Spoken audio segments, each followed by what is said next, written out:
Okay, hi. Uh,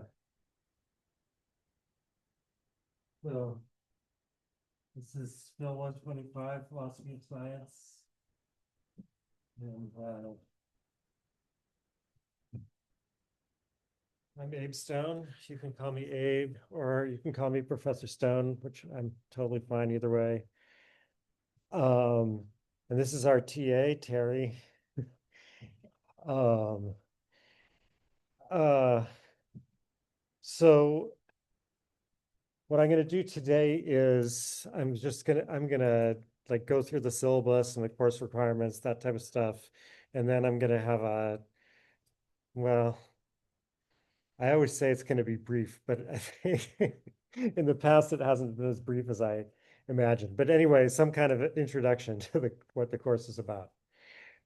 Um, okay, so yeah, the best way to reach me is via email. My email is on the syllabus. I'll get right. Very clean.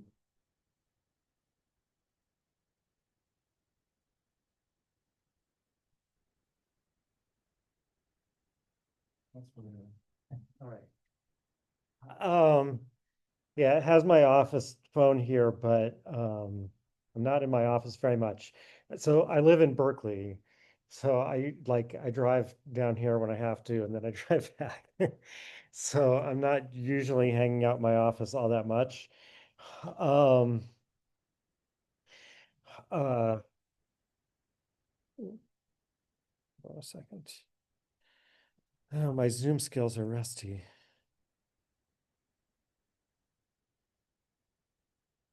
I need to change this.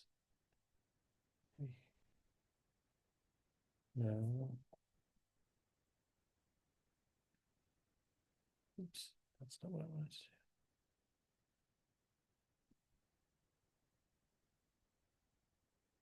do. Oh, it's here. Pin. There we go. All right. Sorry.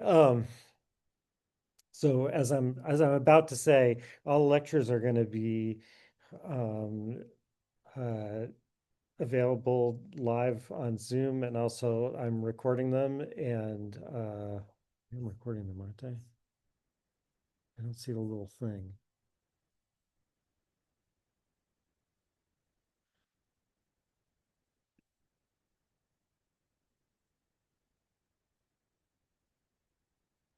Oh no, it's up there. Okay, recording.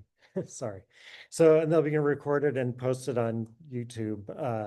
Not necessarily immediately after the lecture ends, but like by the next day, it should be up on YouTube. Um, I wasn't sure whether to keep doing this actually. Like I looked at my evaluations, from the last few years, and a lot of people were very appreciative of the flexibility of being able to attend by a Zoom or to catch up by watching a YouTube lecture. It is kind of bad that attendance in lecture tends to really go down towards the end of the quarter. I mean, I don't take attendance, which is probably what I would have to do if I didn't want that to happen. But still, like, I don't know. It is better if you can come in person.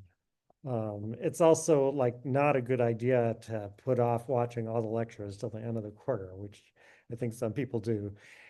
Um, but uh, but I guess I decided to keep doing it for now anyway. So in this course, that's what I'm going to be doing. Um, and uh, the syllabus is available online. So my usual website is people.ucsc.edu tilde Abestone. However, because of some like security something or other, I'm not actually able to log on to that and update it. Um, so I moved, I mean, the syllabus was already here, but I moved the list of my courses to the server that I own, which is Apocalypse. Apocalypse.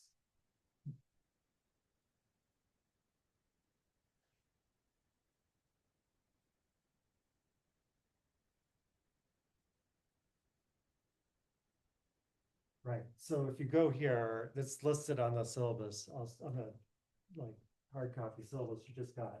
If you go here, there's like a list of every course at every top, but this one is at the top.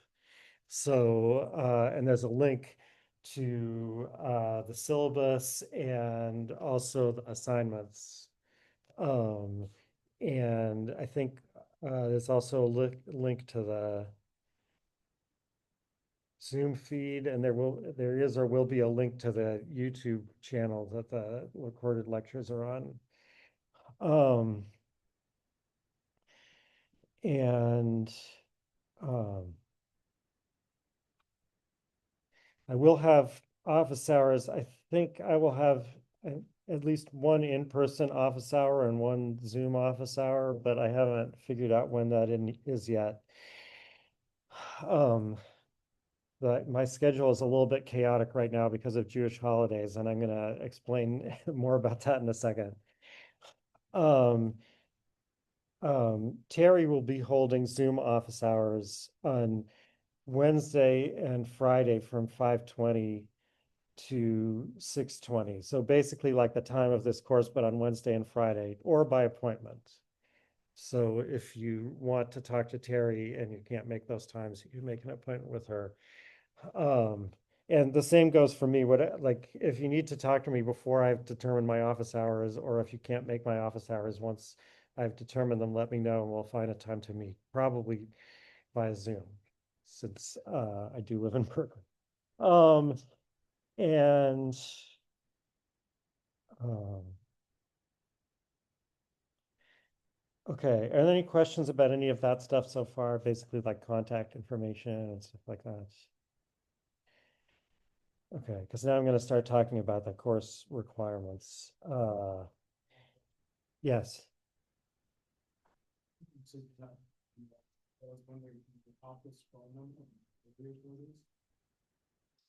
Oh, it's like a campus phone, so it's whatever the area code is here now. It's here. 831. Yeah, okay. No, I never call my office phone. All right. Um, okay, so the course requirements. So when I've taught this course in the past, the course requirements were two assignments, a midterm assignment and a final assignment. And for each of them, you have a choice of a exam version and a paper version. So, right, so the exam version is like answer two of the following questions, whereas the paper version is write a paper and here's some suggested topics. The paper version is basically I think of as harder than the exam version, right? I mean, the difference in the paper, you basically have to come up with your own question and then answer it, right? So, I mean, there's suggested topics, but you still like they're pretty broad. As I mean, I'll talk in more in detail about these assignments when they come closer to being due. So those have been all the assignments in the past, but this time I've added two things. So one is, and I don't like this, but I'm trying to figure out what to do about of course, as everyone has, about the AI issue. So what I want to try is, um, I'm gonna have an in-person final, but the question, well, all you'll be asked on the final is basically like to summarize the assignments that you handed in. So hopefully that shouldn't be that hard. I mean, certainly if you wrote the assignments yourself, it shouldn't be that hard. Even if you had the AI write the assignments, I mean, I don't know, at least you have to read them and understand what you said well enough to summarize it on an exam. Um, that's the thought. I don't know how well that's going to work. So as of now, that's 20% of the grade. And I'm not even sure what that means in terms of how that's going to be graded, but um, if we get them and it doesn't seem like there's anything useful in them, I might like reduce that percent of the grade. Um, it's kind of a test to see like if this is a way of dealing with this issue. I mean, I certainly don't want to go to having all in-class exams and having the grade based on that. Um, so, hopefully from this we can tell like, oh yeah, this person understands the assignment they handed in. So they wrote it, or at least they understand it. Um, uh, and so that's one thing. The other thing is that I added a participation in class discussion. Now I've used this in the past. I used this during the lockdown actually when like discussion sections didn't seem to be working. Um, so similarly, in this case, we have Terry, but she was added so late that we didn't feel like we could have like mandatory discussion sections because everyone's schedule is already set. So, but the idea here is instead is that every week, um, we, meaning me and or Terry, will post like short passage from the reading for the coming week, and everyone is supposed to like contribute at least one question and one answer to the discussion. And as it says here, the questions don't have to be complicated or profound. The responses don't have to be long or contain any definitive answers, but they should show at least some thought about slash attempt to understand the text. So like, Terry will be like checking every week to, it's like, it's like check, no check, right? And but it's not, that's not intended to be a high bar, right? I just like hopefully, I mean, I know when I did this in the past, some students said that they really found this helpful. It's a way of getting a kind of discussion going. Um, and that is 10% of the grade, meaning like if you actually just do that every week, that's 10% of the grade for free. Um, okay. And again, it's not graded on like, is the question, like, how good is the question? It's just like, is this a reasonable question? Is this a reasonable response to a question? Um, what? Well, is, in your view, is there such a thing as an unreasonable question? Are there questions that are sufficiently dumb that Not so much dumb as just like, are not? yeah, well, that's a good question. Did Coordinate have a cat? Oh, he isn't. That's the point. I know it is a good question, actually. But I mean, it's not really a good question for this. Like, it's not a good subject for discussion. But, but I do wonder whether he had a cat. Um, David Lewis famous had a cat, Bruce. He actually wrote a paper with it under the pseudonym Bruce Lestat or something.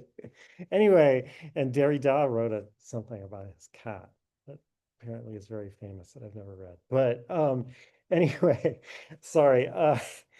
Um, no, I mean, there can be a question that's just like superficial or, like I said, it's not meant to be a high bar. It's just like it's just because if it didn't have this at all, then you could write anything in that box and it would have to count, right? So it's just like to make sure you actually try to ask a question about the text. That's all. I, I don't I don't think when I did this before that there were any people who tried to write a question, but it didn't count, right?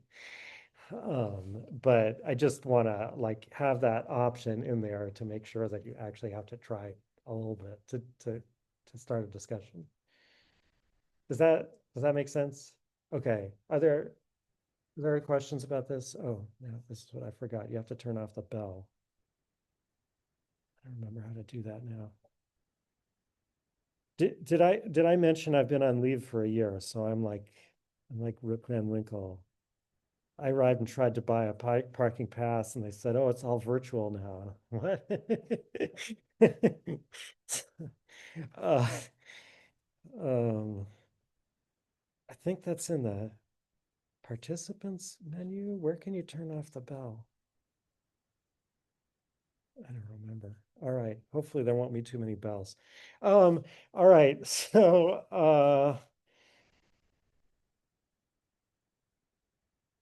Okay, so those are the course requirements. So what like the two main assignments are each 35% of the grade. The in-person final is going to be 20% and the discussion is going to be 10%. Um uh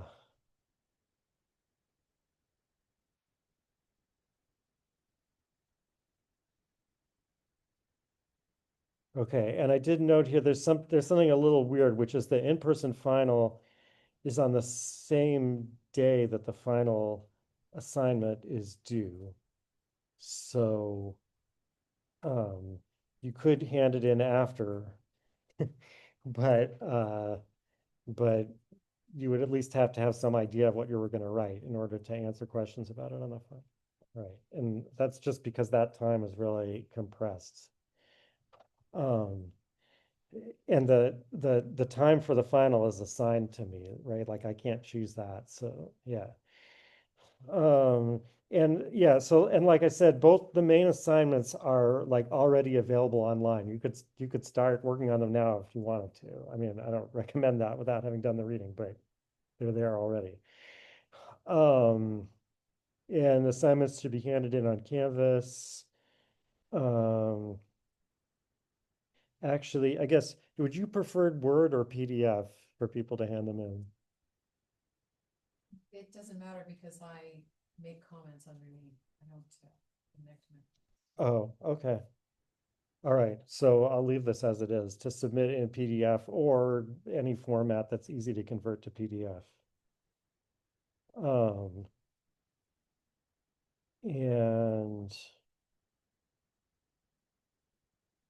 yeah, if you make a mistake, so you can only submit once, but if you make a mistake and you need to like submit another version, let me know. Um, Plagiarism, I almost feel like this isn't an issue anymore because why would you plagiarize when you could just have ChatGPT write the paper? But, uh, Tends to plagiarize. I haven't found that very much. Not literally. I mean, people call it plagiarism because no, it doesn't usually give you word for word text from somewhere else. Um, by the way, I have nothing against ChatGPT. I use it a lot myself. So, right, and it says in the AI policy that encourage use of AI assistance with proper caution. That is, you have to remember that it's often wrong. Um, or even if it's right, it might disagree with me. So, you should be cautious. Um, but I say here basically you can use it any way that you would be allowed to use a human for the same thing. So, and if you use it in a way where you would have to cite a human, then you have to cite it. If you use it in a way where you wouldn't have to cite a human, like recommend something for me to read, and it says read this. So you don't have to cite, ChatGPT told me to read it. Because like if you asked your friend, can you recommend something for me to read? You wouldn't have to cite them in your paper, right? But if you're actually using its idea or something, I guess it has ideas, um, then, uh, well, I mean, how could you get an idea from it if it doesn't have ideas? I don't know. Anyway, um, if you use it in a way like that, you would have to cite it. Uh, um, okay. Are there any questions about that, about assignments and grades? No? Okay. Um, the reading, um, so, uh, um, right. So the assigned texts, uh, hopefully, if you want to, you've already been able to buy them. I put them, well, the Popper Logic of Scientific Discovery, I think, is available as an ebook through the library. The other three are on physical reserve in McHenry. Or you can probably download them somewhere or whatever. Um, uh, and there are some readings that are not from those four books that I ordered, and those are available on Canvas. Um, okay, so class schedule. So, like, yeah, this is the Jewish holiday season. It always comes at the beginning of the academic year because they're both based on the agricultural calendar. Um, and so there's going to be three classes that I can't give at the usual times coming up in the next uh, 2, 3 weeks. And so I'm going to have makeup lectures via Zoom. Um, they're all at the same time slot, 10:40 a.m. to 12:15 p.m. If you can't make that, then it's going to be recorded, so you could watch it afterwards. Can't make it by a Zoom, that is. Um, so that's that. I'm sorry about the inconvenience. Um,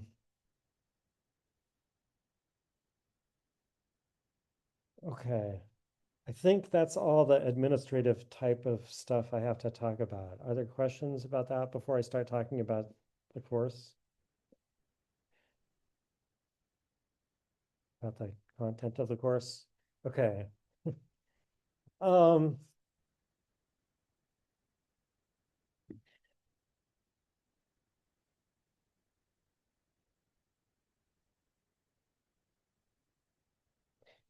uh, so uh, this course is about philosophy of science. Um, so what is philosophy of science? Um, So when I've taught Phil 11 in the past, I which they haven't asked me to do for a while, and maybe this is why. But when I've taught Phil 11 in the past, I often start by saying that you might expect an introduction to philosophy to begin with a like brief description of what philosophy is. But I say that's actually one of the hardest problems in philosophy. So, and yet that I think is partly is the answer to the question, right? Like philosophy is a discipline that is, um, well, um, as Socrates defines it at some point, although then he goes on to show that this definition won't work, but right, he defines it as like a knowing that knows itself, or the science of knowledge and ignorance, or the science that is a science of itself. um, so there's something self-conscious about it. Um, okay, so what is philosophy of science then? So, well, it's not science, in case that's not obvious, right? Um, it's not like one of the obvious things you can imagine being about science, like history of science or sociology of science, or as we'll see, some of our authors suggest that there should be a discipline kind of like neuropsychology of science, right? Like how brains do science. It's not that.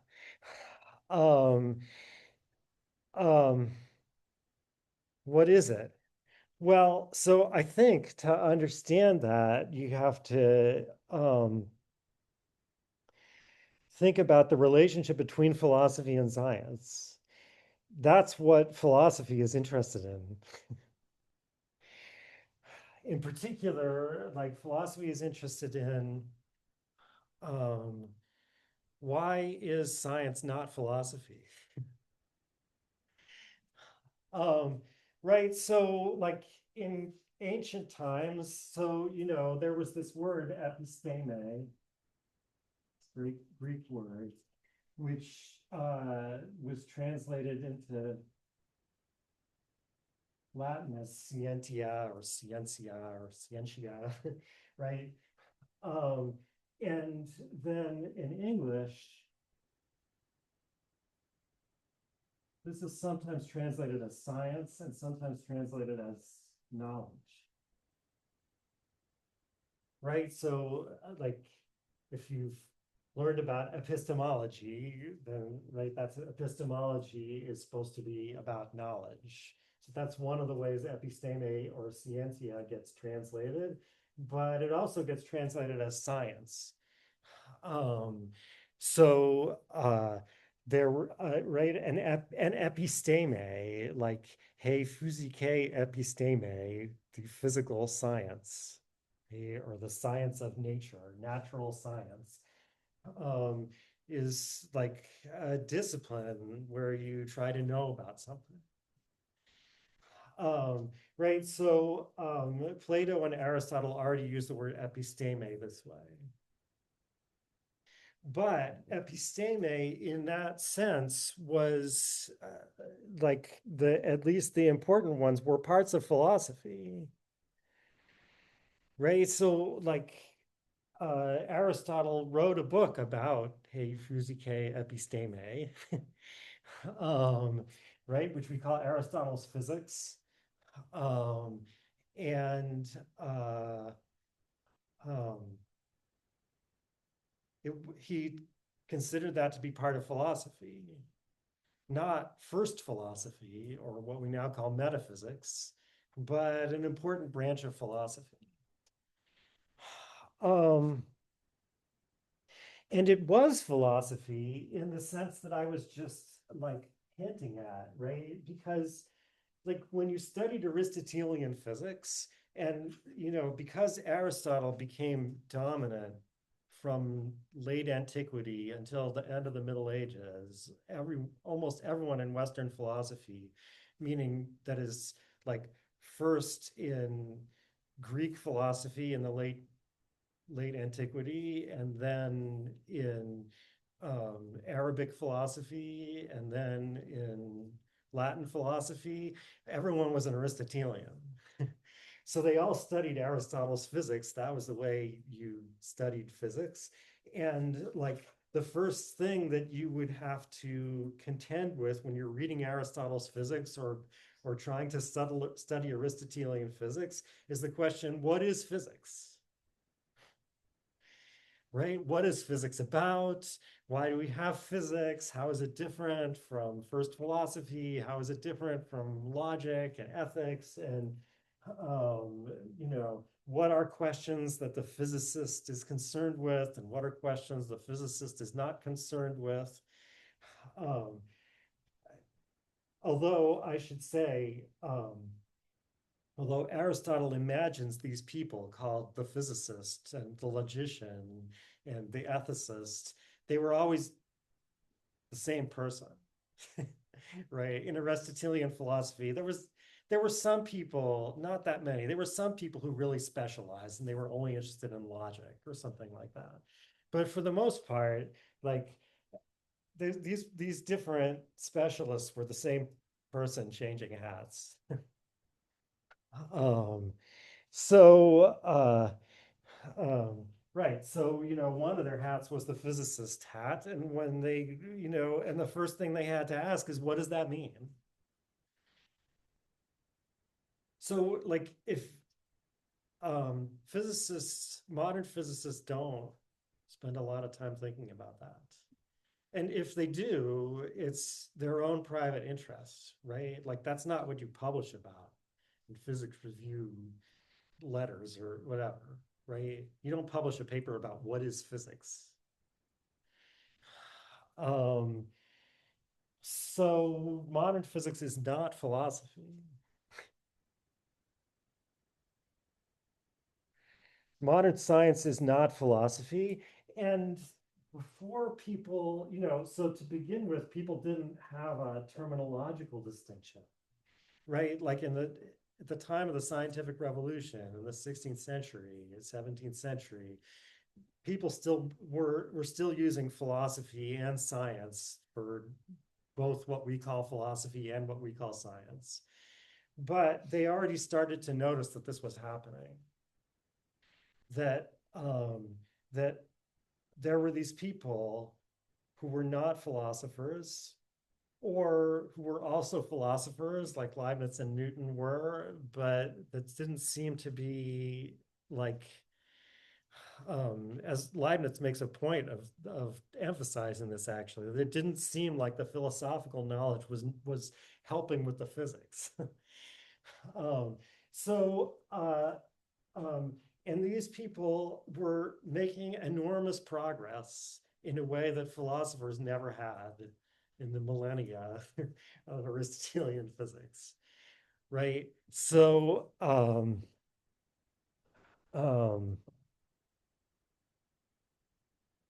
I mean, in other words, from the point of view of philosophy, it seemed kind of like these people were being very successful in a way philosophers never were, and they were doing it by, so to speak, not knowing what they were doing.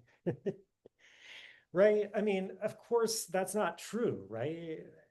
Like, obviously, in some sense, they really know very well what they're doing, much better than any philosopher knows what they're doing, right? Um, but to a philosopher, it seems like they don't, because if you ask them, what is physics? How does physics work? Right? Or if you ask modern scientists in general, what is modern science? What is the scientific method? They give you answers that, I mean, almost all of them give you answers that are just not useful, right? They don't seem well thought out. Um, and it's a mystery, right? I mean, I think it's that mystery that actually calls philosophy of science into being. Um, it's the question is, why is this other thing that's not like philosophy successful in a way that philosophy has not been? Um, and there were two, I think, even way back in the 17th century, you could see these two types of responses, although they're not mutually exclusive. Most philosophers do some of both. But one response is, well, okay, this means we have to look at science and see how scientists are working, and we have to make philosophy like that. Then we'll make progress the way the scientists have. And this has been tried over and over again, and it's still being tried, right? Timothy Williamson has a big thing now going on about how philosophy is just like science and we have to act like scientists.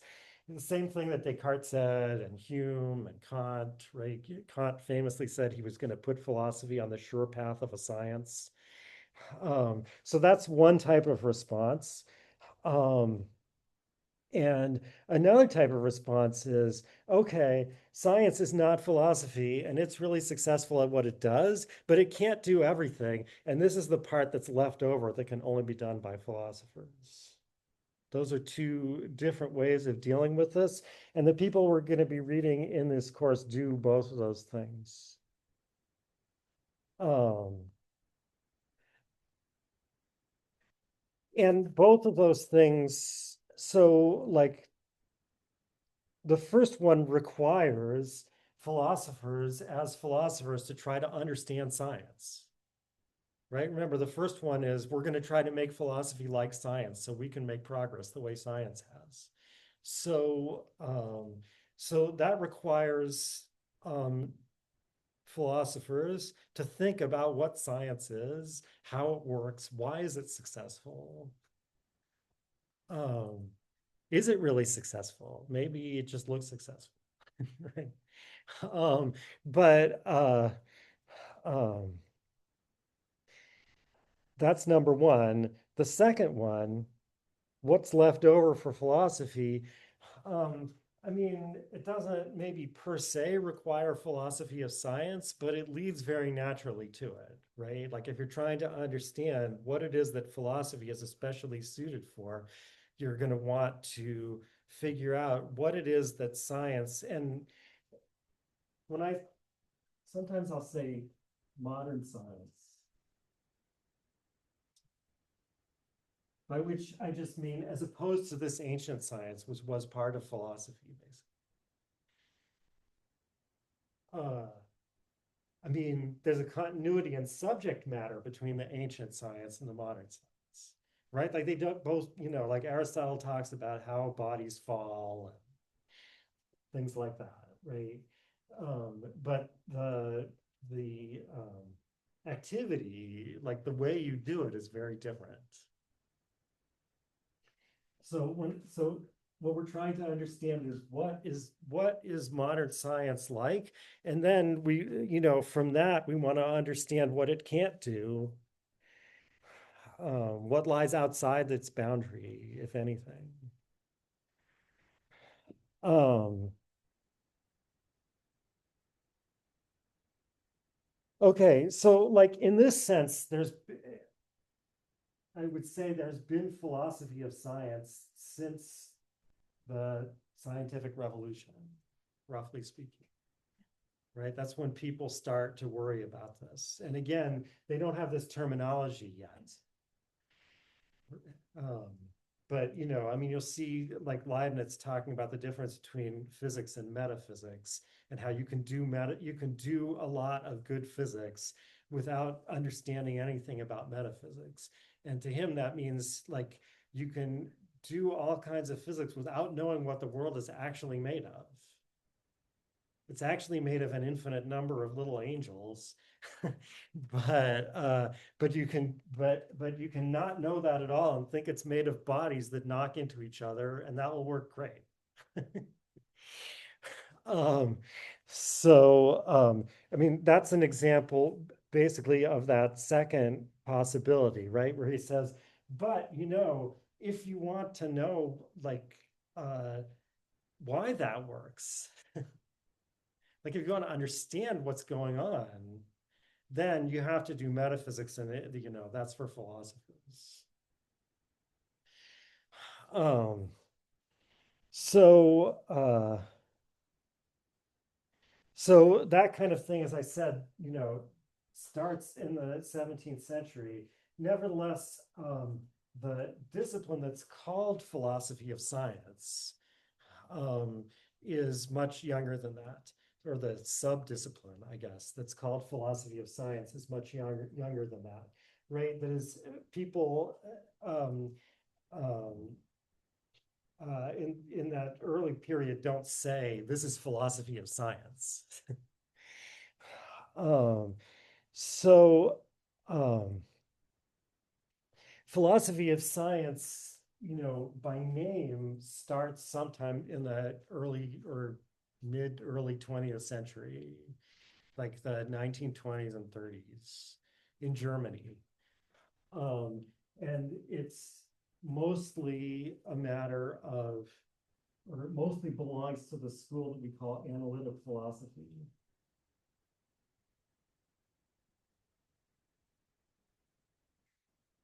Right? So I don't know if that's kind of going off the screen, but okay. Um, I don't know if you've run into this in other courses, the distinction between analytic and continental philosophy. Is that something I should talk about? Maybe I should say something about it anyway.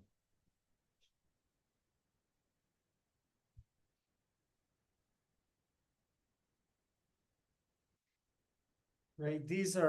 So philosophy now and for some time has been divided into, I mean, with exceptions, not everyone fits into this classification, right?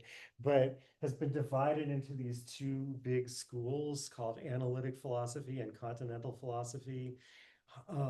If you ask what the difference is between them, it's like by now it's hard to pin it down. Like there is a difference of, you can't say analytic philosophers believe X and continental philosophers believe not X, right? But it's like a difference of style, a difference of way of writing, um, uh, and among other things, a difference in attitude towards mathematics and science. Um, Now, I mean, to my mind, there's certain predecessors that each of these schools like kind of claims, but I think that this divide, as we know it, in the sense that the people on each side saw themselves as divided this way really started in Germany in the late 1920s.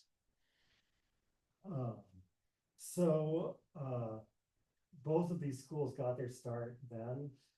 Um, and and from the beginning, one of the differences was, I mean, it's not an absolute difference. Like all these things are a little bit vague.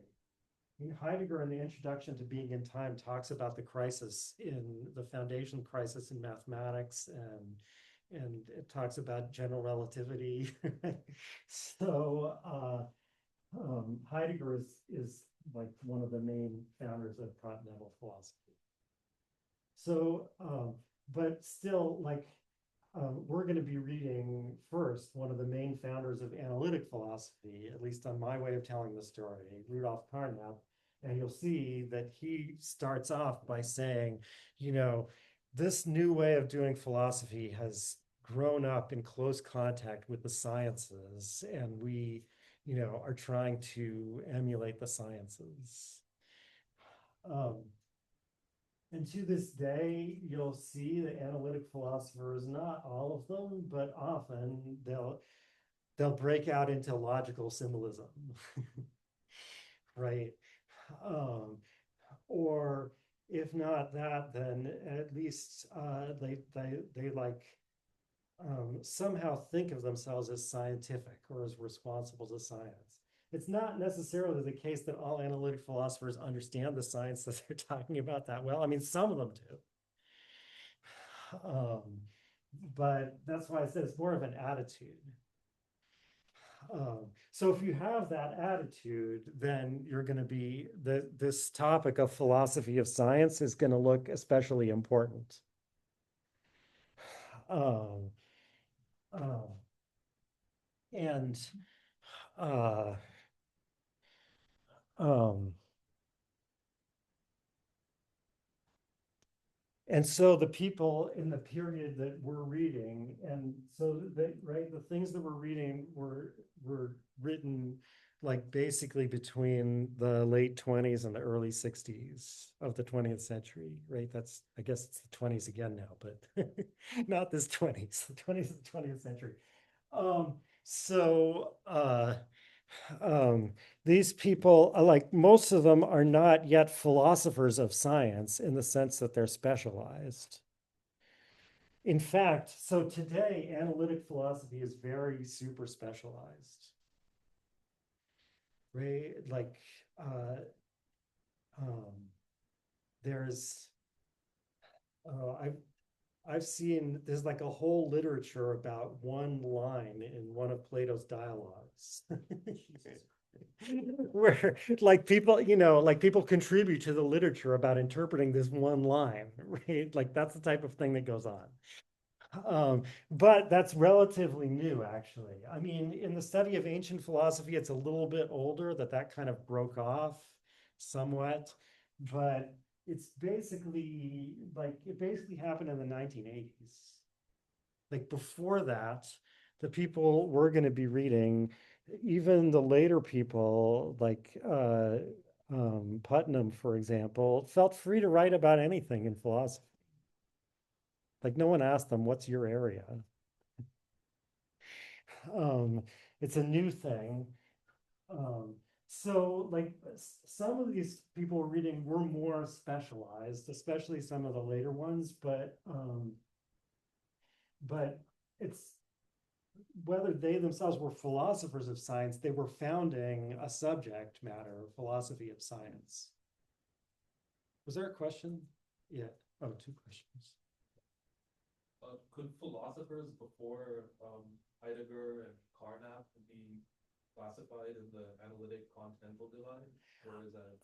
I mean, they can and they are, but I'm saying that's an anachronism, right? In other words, when you say Russell was an analytic philosopher, so I mean, Russell and Frege and Husserl thought of themselves as like, they were like exchanging with each other, and they didn't think of themselves as belonging to different traditions or different schools, right? So like you can look back and say, oh, we think Husserl is a continental philosopher, and Russell as an analytic philosopher, or Hegel as a continental philosopher, but I mean, philosophy has always been divided into schools, but this particular division, I don't think is the right one when you go back.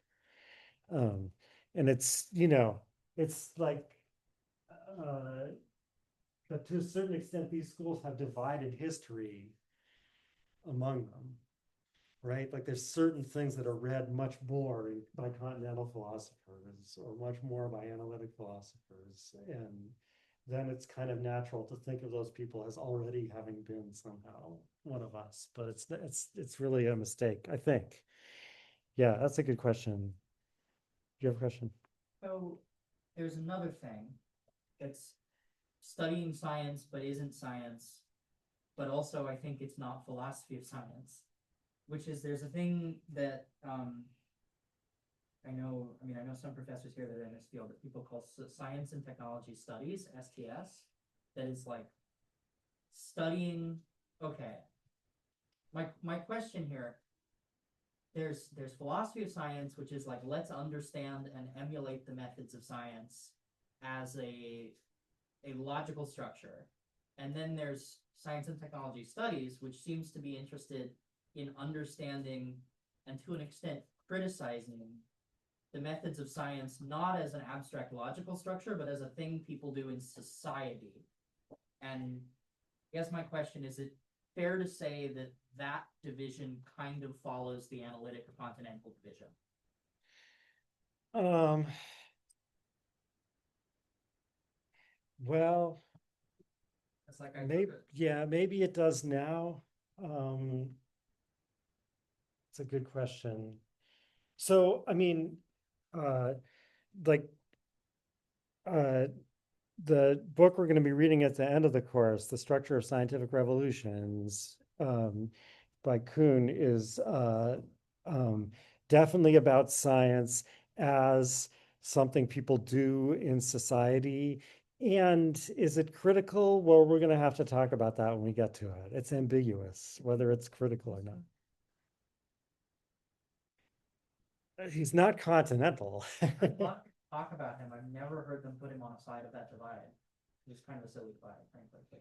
Well, I think, first of all, when you say it's silly, okay, I don't want to get too derailed by this, but I mean, I feel that way a lot of times. Like, I mean, I feel claustrophobic. Like, I don't like this specialization, in case you didn't hear that when I described it.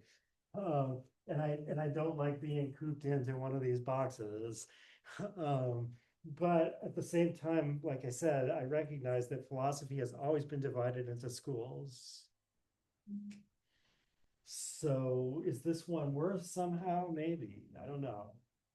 This is like a recurring issue, right? Are things now like a lot different than they were in the past? Or, are the young people these days just all relativists and whatever, and our generation weren't like that?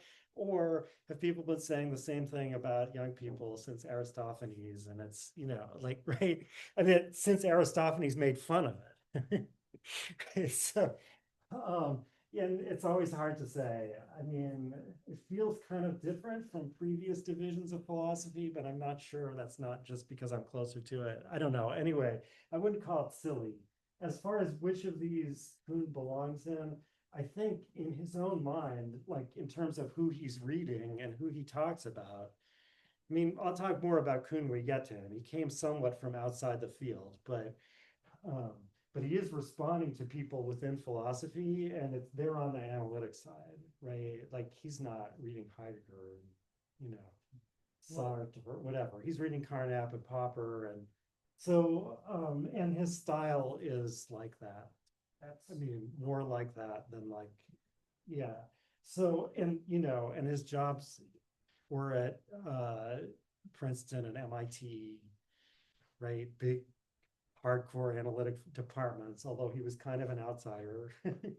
So yeah, I mean, I think it's pretty clear that he goes in this box. Although I think he has had probably more influence in SDS than he has in mainstream analytic philosophy. So when you look from the other direction, it might look different. Um, That's, but in any case, yeah, my point is that at least in the period that we're talking about, these issues about what the right way for philosophy to relate to sciences are up in the air. Um, and I mean, we'll see, it's by no means true that everyone thinks that we should relate to science as a logical structure. I mean, Quine basically doesn't either. Right. So, and he's for sure is analytic, right? You're not going to claim that Quine is continental. All right. Yeah. Could you like explain more how you would characterize the continental approach or like in its relation to analytic? It's, you know,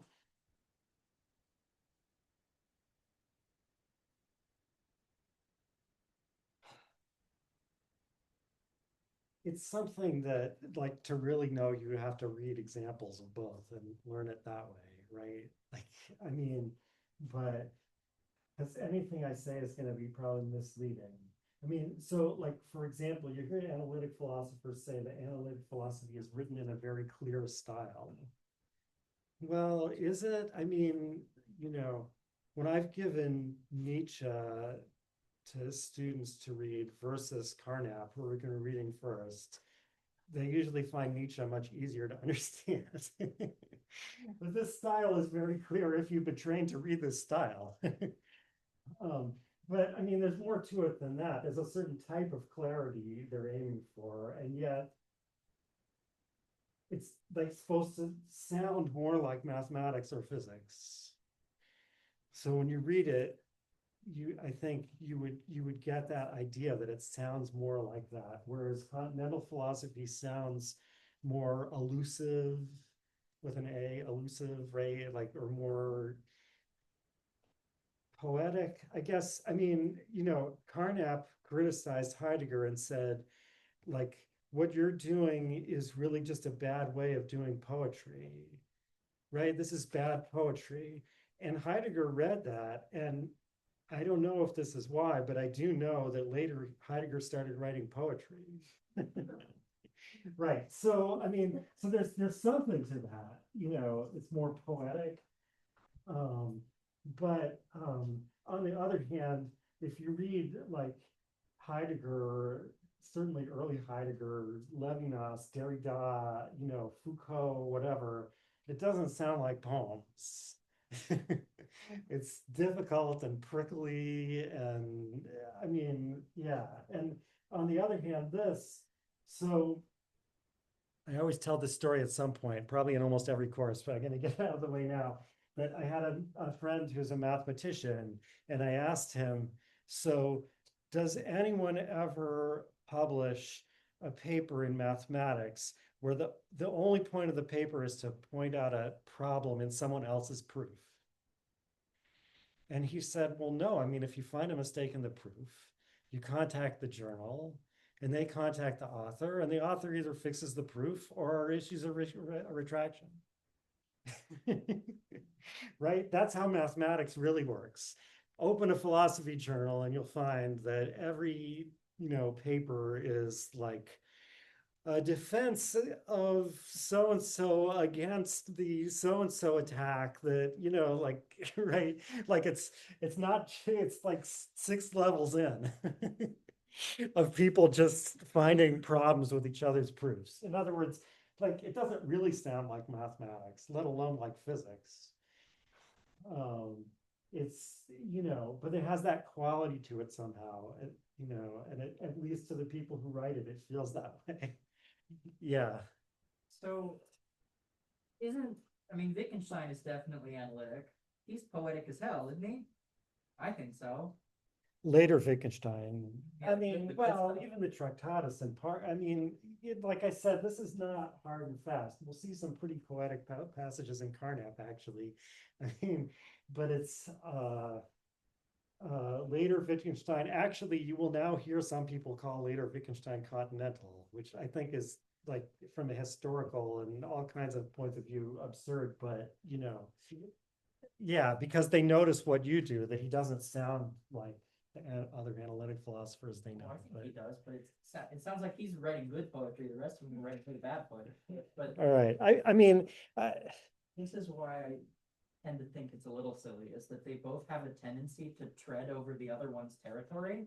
Like they both come back to questions they've previously partitioned off to the other one, but then they do it badly because they refuse to read what the other one has said about those questions. sometimes that happens. So like there's continental Marxism and analytic Marxism, and they're never gonna read each other.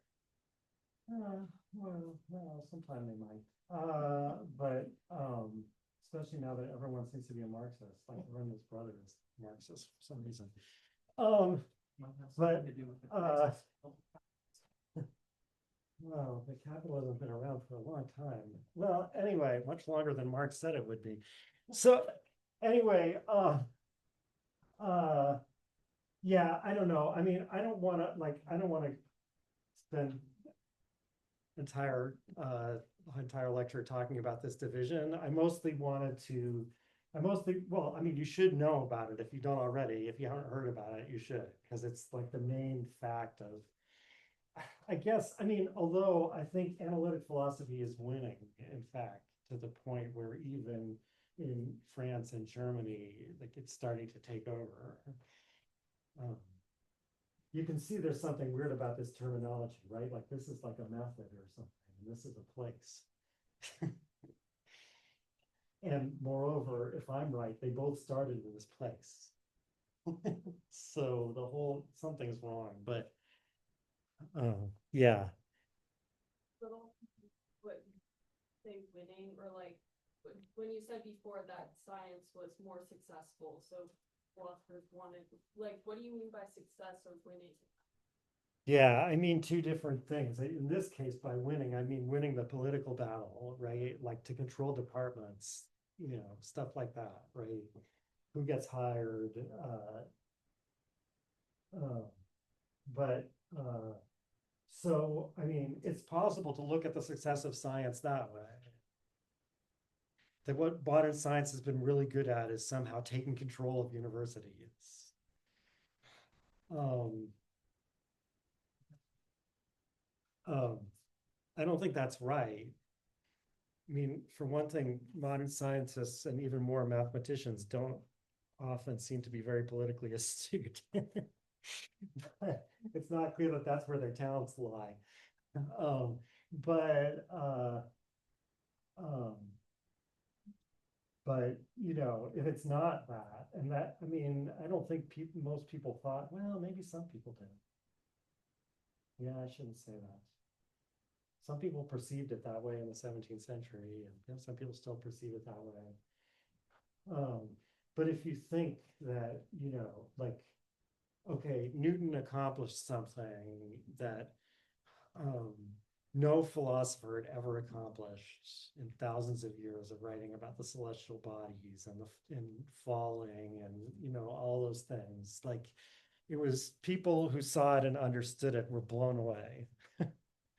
Right? Like this is, um, all of a sudden someone is actually telling us when, exactly when the comet's going to come back. And right, I mean, so yeah, in that sense, modern science was wildly successful, or at least seemed to be wildly successful. It seemed like they knew all kinds of things. They were learning all kinds of new things. And it still seems that way.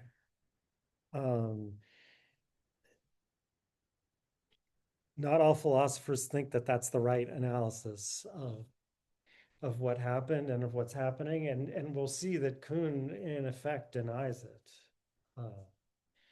But even amongst ones who accept it have like really different understandings of what that progress is and why it's possible. I mean, I think it has at least seemed to many people since the scientific revolution that there's this huge fact that we have to deal with. That, science has been successful. And as you could say it's been successful on its own terms, but I think what I'm emphasizing is more it's been successful in the terms that were set by philosophy, but which philosophy itself couldn't meet. I mean, it's but you're going to be disappointed if you think this whole course is going to be like this kind of stuff that I'm saying right now. But it's good for introducing this because a lot of it's going to be like technical stuff, right? Because that's how these people that we're going to be reading think about this problem. But so I mean, but there's so many examples. I mean, like what I said about the way mathematics actually works in mathematics journals, that's the way philosophy was supposed to work, right? I mean, you're supposed to have proofs, and you have premises, and you know how to get from premises to a conclusion, and now everyone's going to have to accept the conclusion, but it never happens, right? Like no one ever accepts the conclusion, essentially, right? Like the next person, your student, your own student publishes a book showing that there's a problem with your argument, right? So, and that just happened over and over. So, and all of a sudden, here we have, I mean, I guess mathematics is a bad example because even in antiquity, people saw mathematics doing this and thought philosophy could too. But um, I mean, maybe it won't be completely clear to you why I think this is relevant, but um, if you think about translation, so like translating philosophy is the hardest thing. I mean, it's usually done badly, but even if it's done well, there's a pretty low limit to how good it can get. And it's similar to translating poetry in a certain way, in that it's like it really matters what term is being used, right? So like if Aristotle is saying phusis, and you have to decide, is that going to be translated as nature or is that going to be translated as, right? And like, but do you want to know, is that word there? Um, uh, Translating modern science is totally routine. It doesn't matter what the words are, right? Like you can call something gluons, right? It's just like you can give things joke names. Doesn't matter. Hey, it's like as different as you could get from, and by the way, I think, what I said about translating philosophy is still true of analytic philosophy. It's true of translating a lot of the things we're reading are going to be translations from German. And you're going to see that there's a lot of problems because of the translation. And I think even now, if you go the other direction, um, um, I read a paper in German about Plato's Meno, and the idea of the paper was that what Socrates means by episteme, by the way, I don't think this is right, but the idea of the paper was what Socrates means by episteme is not knowledge that, but knowledge how.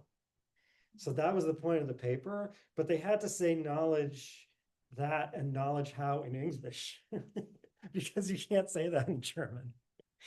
I mean, there's a similar issue in German with verstehen, where verstehen can mean like knowing your way around something, but there isn't an issue like that with wissen or, right? So like they had to use the English words, they couldn't translate it into German. This concept that they were taking from English analytic philosophy, basically.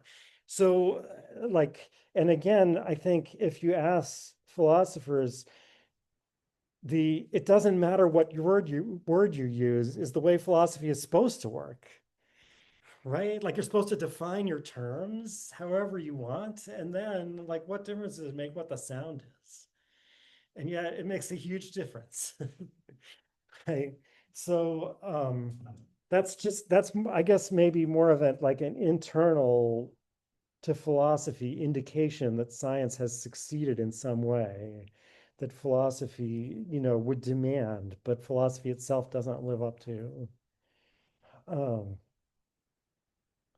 and I said all of that without saying anything about like what makes this computer work or anything like that, right? Which is as we'll see, is for some people that really is an extension of science, but for other people, including Kuhn in particular, technology and science are two completely different things. And it's like misleading to connect them to each other almost. All right. So anyway, that was a long digression. Um, but I hope you can, I mean, some students say they like my digressions and some students say some students complain of my digressions. And it probably doesn't help that I say I make digressions. So, but, but the truth is like a lot of times it's not really a digression. I mean, to say, I mean, sometimes it's, first of all, if I were to stand here all quarter and like kind of like zap into your head, this is what Carnap said, and this is what Popper said, and whatever, and like somehow I knew the right answer and I could transmit it to you, you still wouldn't remember it after the quarter was over, right? So, like, you know, if I think it's the process of thinking about these things, of thinking about texts, of thinking about questions like this, of thinking about the history of philosophy. I I feel like it's actually more helpful for me to display that um, as best I can, and that does sometimes come out as me like second guessing myself in the middle of a sentence, whatever. But that's what I'm teaching. How to second guess yourself or trying to anyway. All right. Anyway, so sorry. Let me get back to what I was planning to say, however. Right. So because this is important because it's like the whole organization of the course is that in this subject matter of philosophy of science, in this period, I see there being kind of two main traditions, right? So this is all under analytic philosophy, philosophy of science, but I'm saying there's two different series of authors. And the course is divided this way, right? So there's like part one. So part one is basically Carnap, Goodman, and Quine. And then there's part two, which is basically going to be Popper and Kuhn. Now, Carnap, I mean, Carnap and Popper were associated with each other. Um, so, getting out of word here, but there was this thing called the Vienna Circle.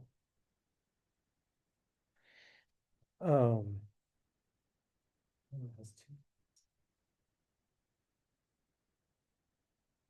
Why does it have two N's in English, but only one in German? All right, I don't know. Anyway, there's this thing called the Vienna Circle. It was in Vienna, and then obviously in the 1920s. It was kind of it wasn't like an institute, right? Like it didn't have like a budget and stuff, but it was more than just a group of friends. They actually had, like meetings and they invited speakers, and they even Carnap and Neurath, who we're going to be reading some stuff by Neurath later, uh, actually wrote a manifesto for the Vienna Circle at some point. Um, and it was founded by this guy, Moritz Schlick. Um, we're not going to be reading anything by Schlick, but Carnap and uh, and also Neurath, which here are the main members, Otto Neurath. Um, and out of this Vienna Circle came a school of philosophy called logical positivism. So Carnap was, I guess, although like I said, he didn't exactly start this. Schlick kind of started it, but Carnap was I think the like main mind behind logical positivism. Sometimes also called logical empiricism. Um, and then there were later generations of logical positivists. There were probably at least two more generations. We won't be reading any of those people. If there were more time in this course, we'd probably read something by Hempel. Then there was other people, Nagel, Feigl. I used to have a I used to have a rat named Neurath, and then I had other rats that were named Hempel and Feigl, Schlick. Yeah, but anyway, so Schlick. Yeah, not as good as Neurath though. That was the good one. All right. So anyway, right. So these, I'm going to say more later about what logical positivism means, but right. So Carnap founded this school called logical positivism. Now, I mean, these people, Goodman and Quine, and especially Quine, are already part of a reaction against logical positivism. But that doesn't mean they don't belong in a series, right? On the contrary, in the history of philosophy, like this is what you often see as a way of inheriting a previous generation is to attack it specifically, right? Like because if you're having like a head-to-head argument with someone, that means that you've accepted a lot of what they say, right? Otherwise, that would be impossible. So yeah, so these people are already criticizing Carnap, but I think they thereby are following in the same general line of thought that Carnap sets up. Whereas on the other hand, Karl Popper, he was, first of all, he wasn't in Vienna, he was in Berlin. So he was kind of associated with the Vienna Circle, but he wasn't really part of them. Um, his politics were also different. And by the way, the issue of these philosophers' politics and the relationship to philosophy of science is going to keep coming up in this course. Um, so the Vienna Schlick himself was actually somewhat conservative, but most of the Vienna Circle people were socialists. Neurath was Marxist and actually traveled to Stalinist Russia to like advise the government there. I don't think they actually like listened to him, but he thought he had something to offer. Um, uh, Whereas Popper, um, he wasn't really right wing by today's standards. I think he was basically what you would call a liberal Democrat in Europe, right? Like he was in favor of like open society, free markets, whatever, stuff like that. But from, he was significantly to the right of these people. So they had something to do with each other, but there was also some distance between them. And I'm going to argue that Kuhn should be seen mostly as responding to Popper, not so much as responding to Carnap. Okay, so what's the difference between the way they think about science?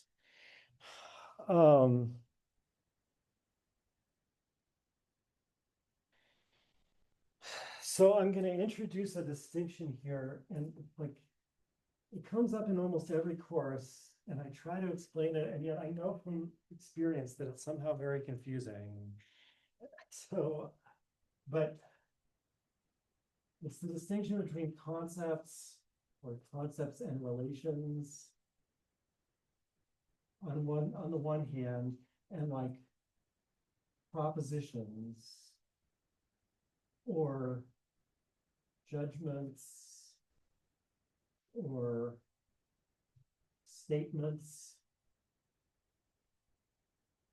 So actually proposition and statement are two different translations of the same German word Satz. And we're going to see in Carnap, that word is translated proposition, and in Popper will be translated statement. So what is the difference between these, and why is it hard to understand? So I mean, which should I say first? I'll say I think it's partly hard to understand because we have uses for this terminology in like our ordinary life, especially concepts.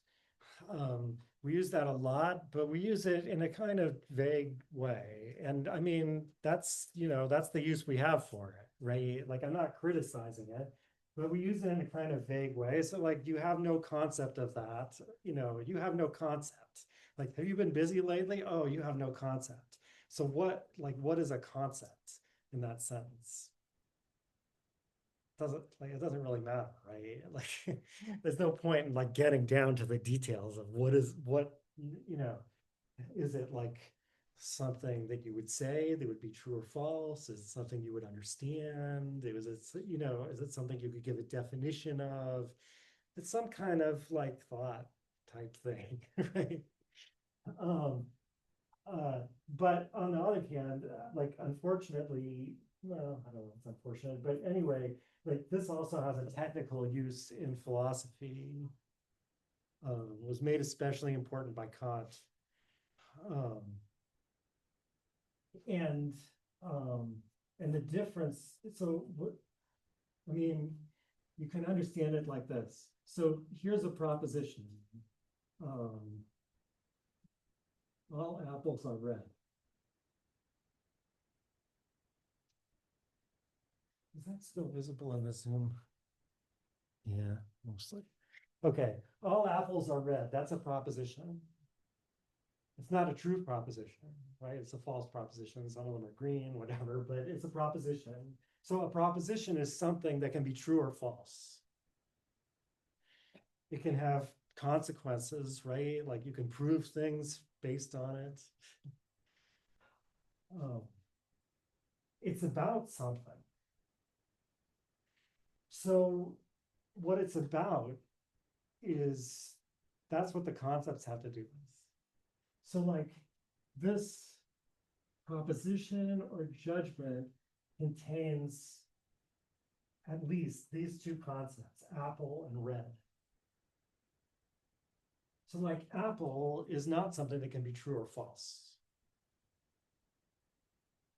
It's not something that you can deduce consequences from. It's useful for making something like that. Right? So in a simple, like, this is a good example of an Aristotelian judgment or proposition. And simple, like a categorical proposition, as Kant would say, and it has, a subject concept and a predicate concept. And the proposition says that the predicate concept applies to the subject concept. Um,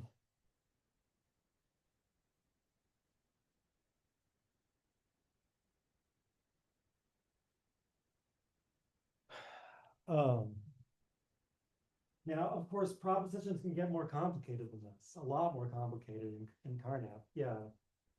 I'm trying to wrap my head around it. Is why would all not also be a concept? Yeah, that's a good question. I was trying to there. I remember I said there's at least two concepts. Right. So, I mean, there are ways of looking at propositions that make it look like they have more extra concepts. um, it's more traditional to think of these things that put the concepts together that like in the late Middle Ages were called syncatogrammatic terms as just like part of the apparatus of the proposition and not themselves concepts, right? Like a simple way to think of a concept in a way that Kant often thinks about it, and Carnap thinks about simple ones as like this anyway, is that it's basically like a list of characteristics that something either has or it doesn't. Right? So a concept is something that can be defined. You can give a definition for it. You can give a list of what it takes to make something an apple. And similarly for red, well, see, you already start having trouble. Maybe the list only has one thing on it. But in any case, if you want to hear more about that, you can take 100C. But whereas all and are not really like that, right? They're not like descriptions that things can match or something like. So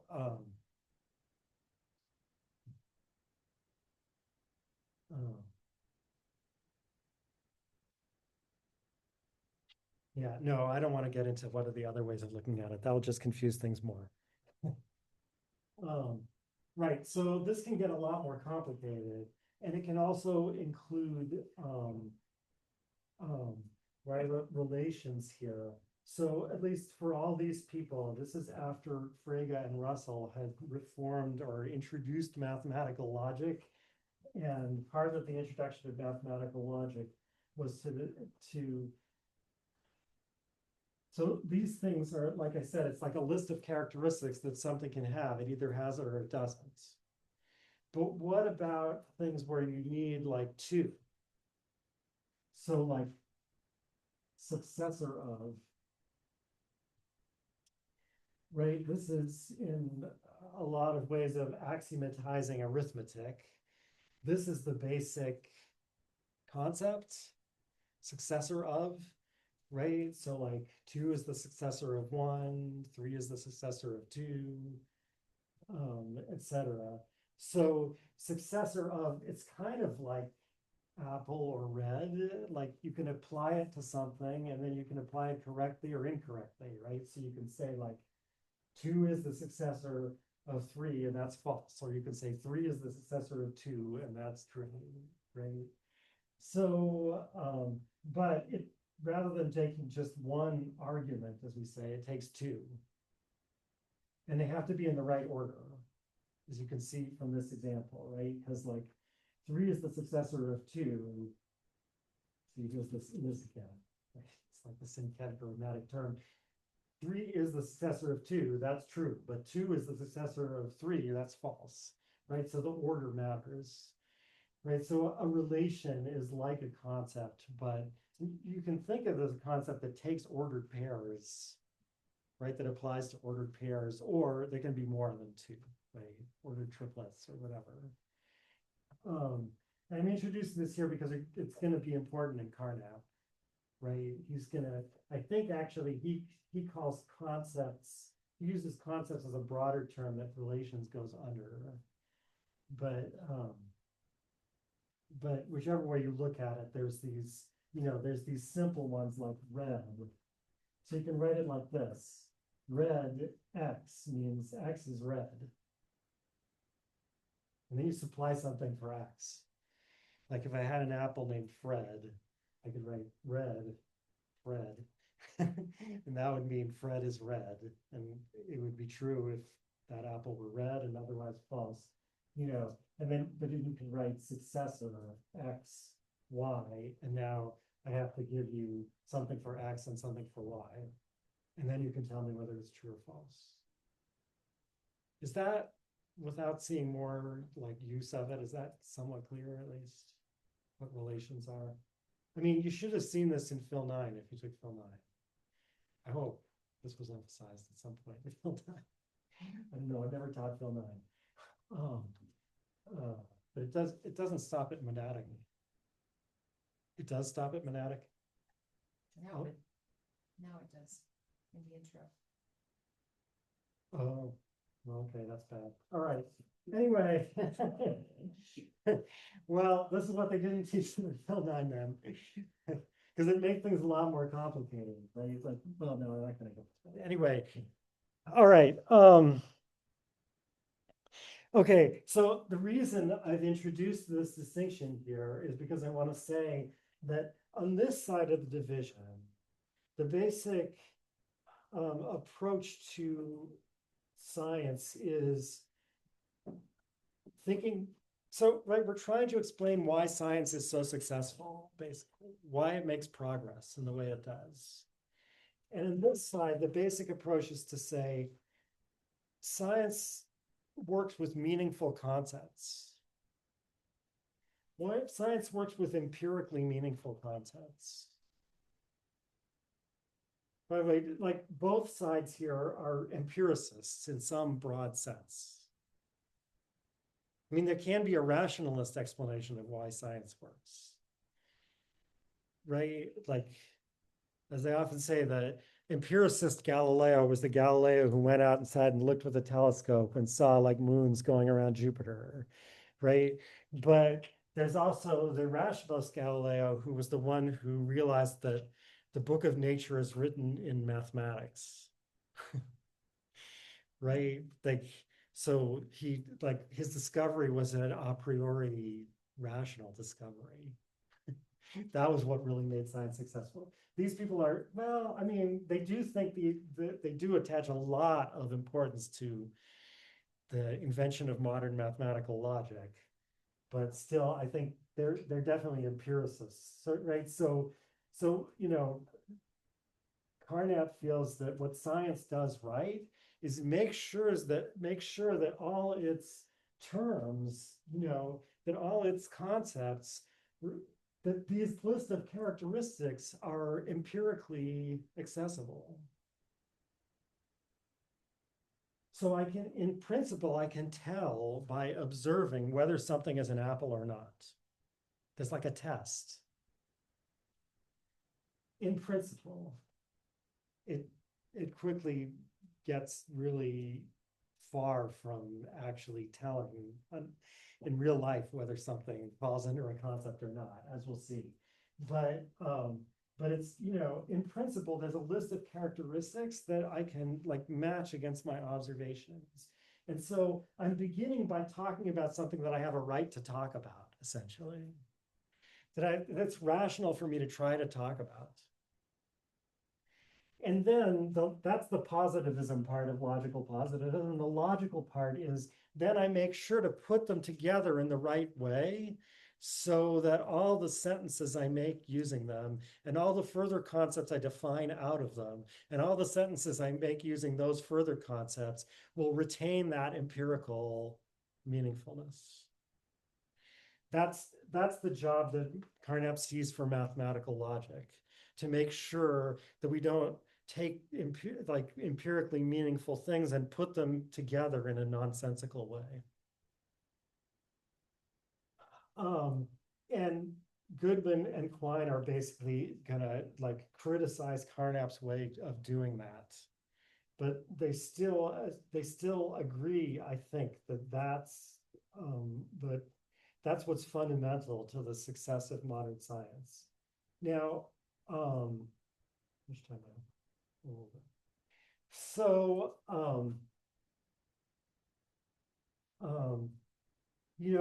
because Carnap is going to claim that when you don't do this, you're strictly speaking like babbling, like you're saying something that's meaningless in some sense. Although he thinks that science is what does this really well, and that's why science has been so successful. He also thinks that in everyday life and wherever we have meaningful discourse, this same stuff must be going on. And so, like in this first part of the course, like the line between science and like common sense, everyday life, whatever, is not going to be very important. These people will sometimes use technical scientific examples, but they'll often use everyday examples, like there's an apple on the table or whatever. Okay, so that's one side. The other side is Popper says, actually, it doesn't matter what concepts you use. What matters is that the things you say are falsifiable. Now, I mean, we're going to hear a lot when we get to Popper about what that means, but I think fundamentally what it means is there's some observation that you can anticipate that you agree in advance would cause you to give up your statement. Right? So I say, and here on this side, the examples are going to be much more scientific, much more technical. Because Popper thinks, yeah, in everyday life, the things we say are perfectly meaningful. There's lots of things that are not science are perfectly meaningful and even useful, even like absolutely necessary, but they're not science, and we can't expect them to make progress the way science does, for example, right? So, but science proper is where we make these bold conjectures and we accept in advance that certain observations are going to count as falsifying our theory. right? And the thing that Popper says really impressed him when he was young, and so it's one of his prime examples of this, is Einstein saying that, you know, the general theory of relativity predicts that when a star gets close to the sun in the sky, because the sun's gravity bends the light, right? He could predict exactly how much that star would seem to shift. So they waited for a total eclipse where you can see stars near the sun, and they made those observations. And like, at least in Popper's telling, Einstein's whole theory was riding on that, you know. And they looked, and sure enough, the stars shifted exactly the way Einstein said they would. But if they hadn't, he would have had to give the theory up. So, like, therefore, it doesn't really matter when you look into the statement exactly, you know, what about it is that allows that to happen. What's important is the way you're using it, the way you're asserting it. It's a way that makes it hostage to future empirical results. Um, And so Popper describes science as a process of like proposing this type of falsifiable theory and then using it the right way, that is allowing it to be falsified if it comes to that. And you know, if you do that, you'll make progress the way science does, or we can hope that you'll make progress the way science does. And basically Kuhn we'll see, and this is where the like looking at science as something that people actually do in society that has its own political structure and everything comes in. Kuhn is going to say, well, actually, look what scientists do. They're not doing that. So, Popper, what you're saying would make science really successful is not what scientists actually do. So it can't be the right explanation at a minimum, right? Um, so that's the basic like overall plot of the course. Now,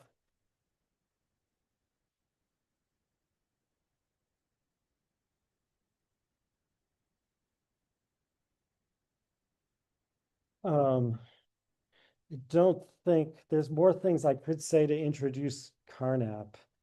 I think I'm going to put those off till next time. But I do want to warn you. So, you know, Carnap at least thinks that, and I'm going to try to explain why as we go through it. Carnap at least thinks that certain developments in modern mathematical logic are like crucial to getting this stuff right. And so he talks about it a lot. And like, I haven't assigned the parts of the book. It's called, in German, it was called Der logische Aufbau der Welt, the logical building up of the world. So, and because it wasn't translated into English until somewhat late, did I write down? No, I did not. But I think it was translated into English in the 60s, actually. So everyone who read it before that read it in German. So it's usually known by, it's usually called the Aufbau. That's what people call this book. So like I haven't assigned the parts of the Aufbau that are like all symbolism. There are some. But yeah, I mean, these first few readings are going to be the most technical readings.